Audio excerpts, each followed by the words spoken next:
nila is not for me. Not just for them, but for the movie, which we all love. So, ang isang bagay na alam mong hindi naman makakasama sa'yo at makakabuti sa pelikulang pare-pareho namin mahal, why wouldn't they do it? At alam ni Catherine kung paano ko siya alagaan. At alam ni Daniel yun. Alam kong gano'ng kasungit yun, no? So, mauuna ako magsungit bago pa siya magsungit. So, alam naman nila yan. Kaya kahit naman si Mami Ming, pag nagsasabi niyan, Direk, ano naman pinasuot mo? Mami Ming, alaga ko yan. Ano kaya, sagot ko yan si Kat-Kat. Alam naman ni Catherine, di ba anak? Thank you, Colin. Malaking tulong po siya sa mga. Sige lang. Tsaka alam mo yung diba, susi naman yung pag sa Delcate, yung konting ganyan. Tsaka, may kasunduan sila ni DJ pag ganun. Kasi pag si DJ, minsan nasa-shock siya. Pero pag sa camera, iba naman yun eh. So si Delcate na yan. Kung paano natingnan. Tiwala lang. At Kat, kasi sa movie, parang I was surprised with na may mura and all ganyan. So, paano mo yung diniliver? Fairness, malulutong Meron ba? Meron ba? ba? Oo. Paano natin? Feeling ko kasi, hindi, kasi pasok siya, di ba? Pag nagpupuno ka, minsan may mga nasasabi ka talaga na parang malapas mo yung galit mo. And, nakatulong talaga yun. Na sobra-sobra ko nga siyang sabi kasi nakatulong siya para marating yung emotion na kailangan din sa scene. Ang hirap kasi diba tahimik siya tapos biglang sasabog siya. So, more than the mura na, yun, kaya nga PG, hindi naman dahil doon. Pero, more than the mura, I think mas kinailangan siya sabihin para mas maramdaman mo yung sa character and yan, nakatulong siya. And yun napapanood naman nila, si George yun. George naman yan, so, yun. And anong pag-last na lang? Like, for 10, 15 years from now, like, magkaroon na kayo ng anak. Paano nyo ikikwento sa anak ni The House of Us? Kasi for me, ito talaga yung pinaka-favorite ko ng movie. So, parang, paano nyo yun ikikwento sa anak? Ito yun. Kaya sabihin ko, anak ko ba? I-play mo nga yung DVD niya. Pasok mo yan. Pakiplay nga yan. Ayan, nood ka muna. Doon muna ako sa labas. Hindi, ano nga siya. Siyempre, ikikwento mo naman yung pinagmumula ng story. Diba? Kung ano yung gusto namin ipakita dun sa pelikula. Mismo kami. Diba? Gusto namin patunayan sa, bakit ba natin ito pinag-usapan? Andyan si Tita Minta. Tita Minta.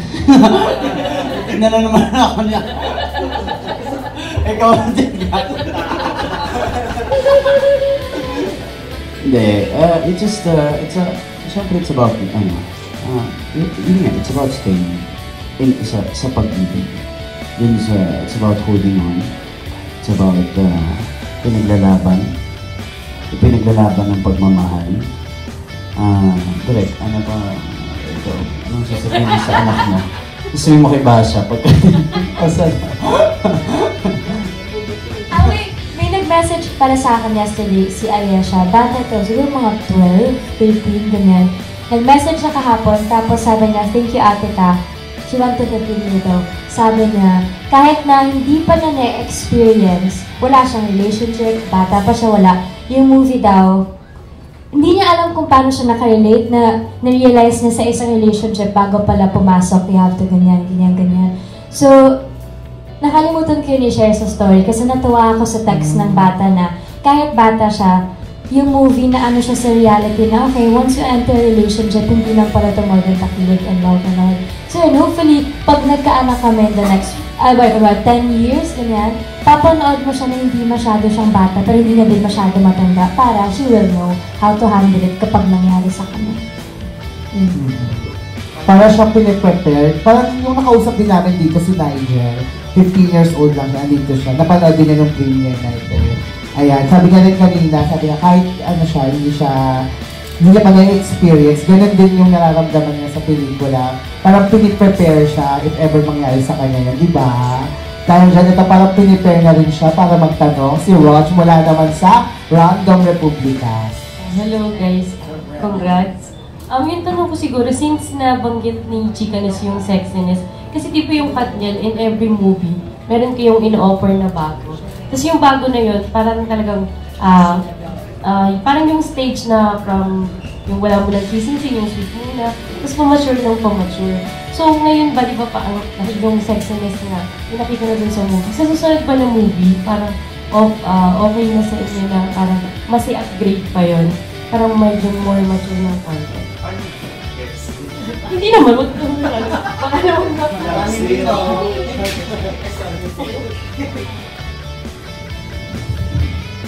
Ako, if I would advise them, it always depends on the story. Kasi if it's needed and essential, ako, I could tell them na, magtatanong sila sa akin, direct okay lang ba?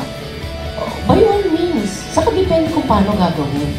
Kahit naman yung kiss naman nila dito, we made sure na hindi dahil for the, alam mo yun, pakilig for the sake of makapagpakilig or hindi nga ako nagpakilig dun sa kiss na yun. It was meant for a different intention, di ba? So, nasa kwento lagi siya. So, kung kailangan, buo, kung beyond the bed scene lang, ang kailangan beyond it, mas okay. Pero kung bed scene itself lang, for promo, for whatever, ay hindi. Huwag na lang. For gimmick, hindi. Kahit naman yung kiss ng mga to, kahit gimmick, hindi. Meron nga mga part namin, nagtanggal pa ako ng kiss eh. Kasi, feeling ko, hindi na. Tama na. So, kung ano lang kailangan sa kwento, yun lang ilagay natin. Pero ito, trivia lang. Kasi si Catherine, di ba, baby talaga to eh. Actually, hanggang ngayon naman baby namin to eh. Pero nagulat ako talaga kasi nung na-meet ko to, nung story ko, medyo iba nang arrive ng lola ko. Hindi na masyadong veve. So, nung nag-eksena na, nakatawa yung DOP ko. Sinuwag na Marky. Sabi niya, so kinukunan niya yung slow-mo nung body-body ganyan. Sabi niya, wow! Oh my God! Nag-wow siya! It's a very good thing. Kasi, ibig sabihin, nagandahan sila sa nakita nila. Hindi normally nagaganon yun eh. Pag nagkukuha ko ng mga love pa nga kinukunan ko, hindi nagre-react yun eh. Sabi ko, iba ka, Catherine. Nagkaroon lang siya ng... Doon ako natutuwa. Baby siya, disente siya, pero meron siyang appeal. Oh, diba? Ayan, may follow-up lang dito. Follow-up lang kay Catherine. How do you prepare for that scene? Nag-workout ka ba? Nag-diet ka ba? Hindi, kasi kinunan yun, nakulangan na kami ng diet. Tapos, sabi ng direct, hindi, sabi, kunan ba ngayon? Hindi. Sabi ko, yun sa shop na yun, baka pwede direct bukas para, yung alam mo hindi ka pakakain. Tapos, nagpa-plank talaga ako doon kasi lock-in kami. So, nanghiram ako ng mat sa hotel, ilang minutes plank, tapos di ka kumain ng maga, nakakatulong siya. So, buti na-adjust talaga kasi kung hindi, baka bloated yung nakita niya. Pero, ayun, buti sinabi naman ng direct, nagpa-plank ako sa upuan before ng take, ganun. So, siguro, aside from that, nakatulong din yung before na nag-start kami ng movie. After lalo na nagkaroon ako ng time para makabalik sa workout din. Nung sa shooting, alam mo yun, medyo kahit papano handa ka. And si Tita Ina, kinilig talaga ako. Napansin ni Tita Ina yung arms. Sabi ko, yes, na-approve ni Tita Ina, goes ko yan sa Tita Ina. So, yun, importante na nire-ready siguro sila. Hindi lang for the scene or for anything, pero para prepare ka lang kung ano yung mangyari. Na workout once in a while, nakatulong yun. Si Daniel, how do you prepare for that? Quick! Basta meron, di ba? Actually, nagalit siya sa akin, Dok. Yung galit na totoo, ha? Yung galit naman ito, labing lagi.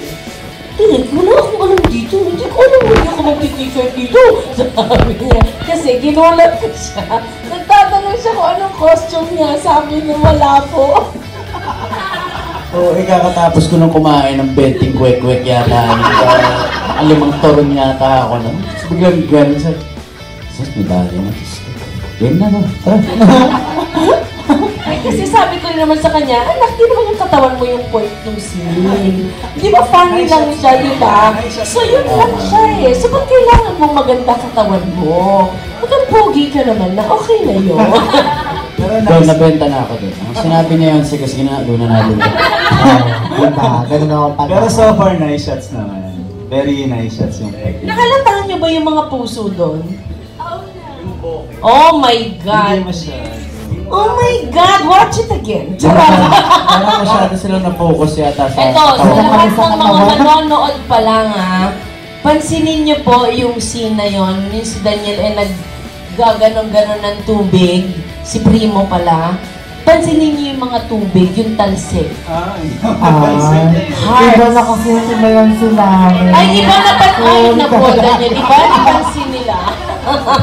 Sabi ko sir, hindi sila makafocus dun sa mga talsik ng tubig. Oh, Sa iba talaga kami na po. request ng producer ko yun sa DOP namin. Sa pinaghirapan ng todo yun, hindi pa rin napansin.